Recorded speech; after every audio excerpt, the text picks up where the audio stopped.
It all started about 10 years ago when I was diagnosed with cancer. They gave me about 6 weeks to live if I didn't start treatment straight away. And this was the first time that I'd ever experienced what it was like to suffer. I'd never known suffering before. And it was this experience of suffering, and not only that, but coming out of my suffering, that started inspiring me to help others. I put on 25 kilos while I had cancer and got all kinds of different sicknesses and that during that. So I was very blessed when a man who's a personal trainer helped me lose that 25 kilos and helped me get my health back. He helped me out of my suffering. This is one of the greatest gifts we can give someone. And this is what he'd done for me. I was so inspired by this that I wanted to help others as well. So I became a personal trainer too. And it was on this journey, 8 years as a personal trainer, that I started working on a cruise ship, and I met a man who was very wise, a very wise Indian fella, old man.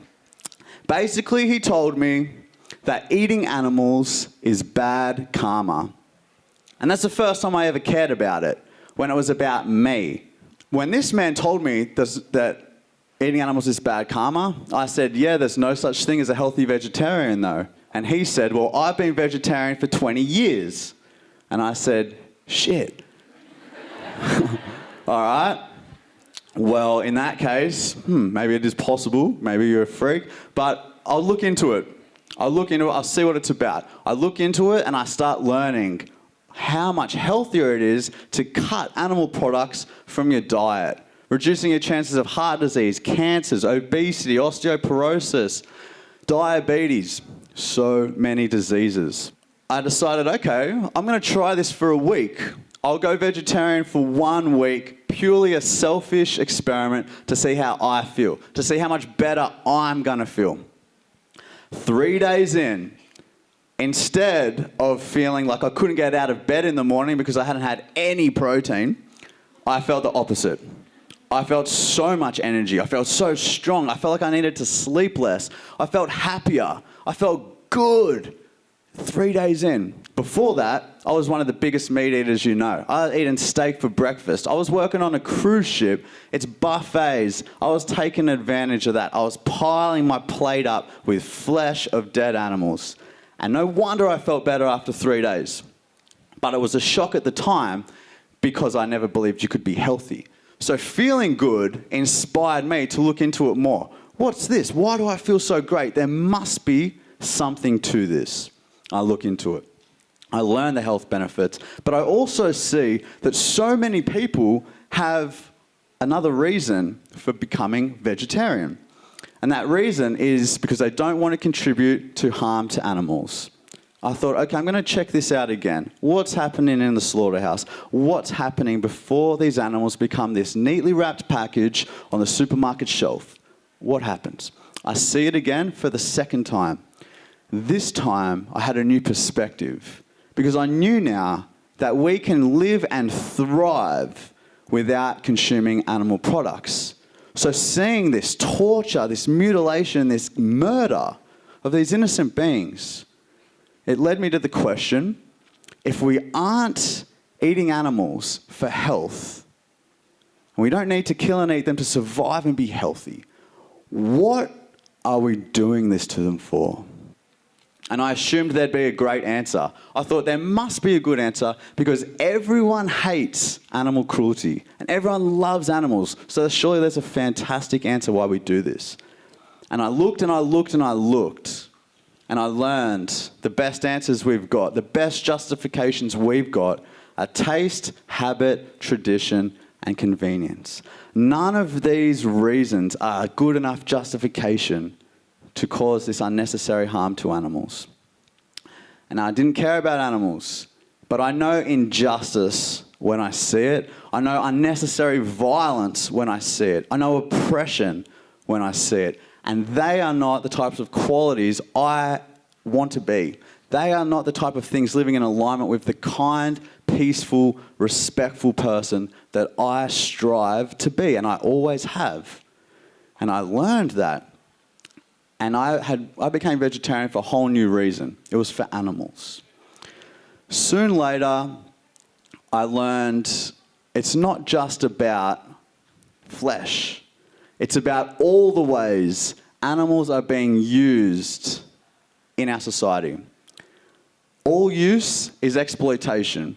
All exploitation is a form of abuse, and all abuse is immoral. I learned it's about dairy, it's about eggs, it's about wool, silk, leather, products containing animal products, products that have been tested on animals, places that exploit animals for entertainment and for testing. It's about all the ways we use animals. This is when I learned about veganism. I heard a little bit about it before. My friend had gone vegan, who I didn't know very well, and someone came up to me one day and said, "Grant has gone vegan." And I was like, "What the hell is that?" And he said, "I don't really know, but he doesn't sit on leather couches." I was like, "What? That is weird, man. He used to be normal in high school." Vegan. Always thought it was this extreme thing. Unnecessary. Why do we have to be vegan? Why? Because all the ways we use animals causes them harm. Because no living being deserves to be the slave or the property of someone else. Since when was it extreme to not want to harm animals? When did that become extreme? What's extreme is saying we love animals and we're against animal cruelty while we pay people to mutilate and torture and slaughter animals. What is happening to animals right now is worse than your worst nightmare. What's happening to animals right now, you would not wish on your worst enemy.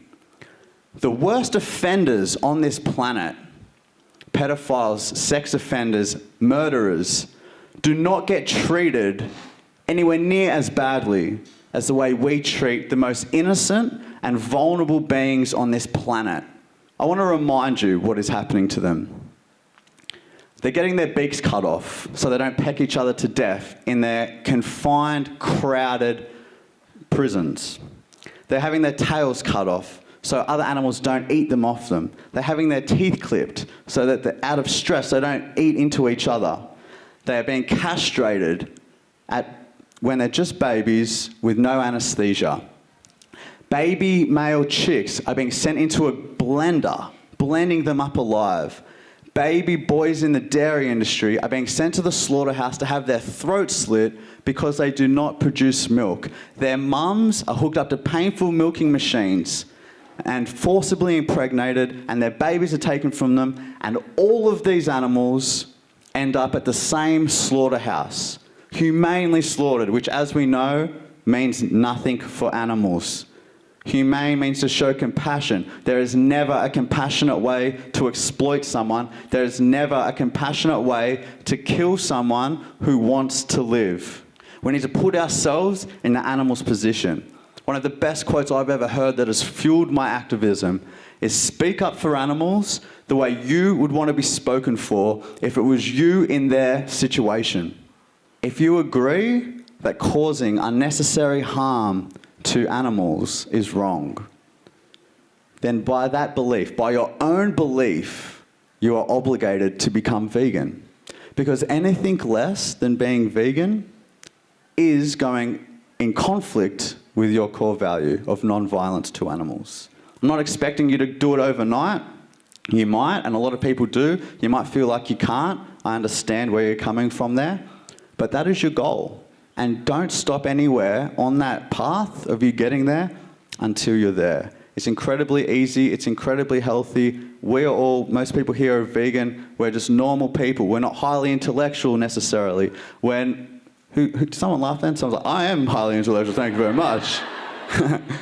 We are not necessarily a particular religion. We are not necessarily tofu lovers. We are not necessarily caring about our health or the environment. We don't even necessarily have to love animals. I didn't.